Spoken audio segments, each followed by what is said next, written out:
In the early hours of November 26, 2025, the people of Guinea-Bissau woke up to a silence that felt different. 3 days had passed since they voted in one of the most tense presidential elections in recent memory.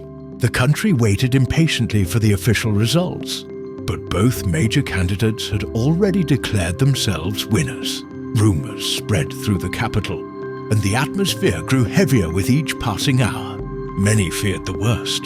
Before the sun rose, military vehicles began moving quietly through the streets of Bissau. Soldiers secured government buildings and blocked key roads, their actions calculated and coordinated. By dawn, the army had taken complete control of the city. Radios and televisions suddenly switched to an unexpected broadcast, where a group of army officers announced that they had seized power. They claimed that the election process had been compromised, that the state institutions had collapsed, and that powerful criminal networks were influencing the political system. According to them, the military had no choice but to intervene. President Umaro Sissoco Embalo was detained, along with several top government figures. Borders were closed immediately. A strict curfew was imposed. The electoral process was halted. Citizens remained indoors, watching events unfold with fear and confusion, wondering how quickly their country had shifted from political tension to military rule. The next day, General Horton Tanaman appeared on national television. Standing in military uniform, he announced that he had been appointed as transitional leader.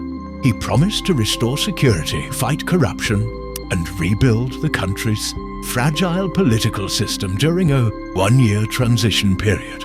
At the same time, he suspended the constitution and postponed future elections, leaving the nation's political future uncertain. Across West Africa and internationally, the coup drew immediate criticism. ECOWAS, the African Union, and foreign observers condemned the takeover and called for a swift return to constitutional rule. Inside Guinea-Bissau, reactions were divided. Some people welcomed the military's actions, believing the army stepped in to prevent chaos. Others feared this was yet another chapter in the country's long history of instability and coups.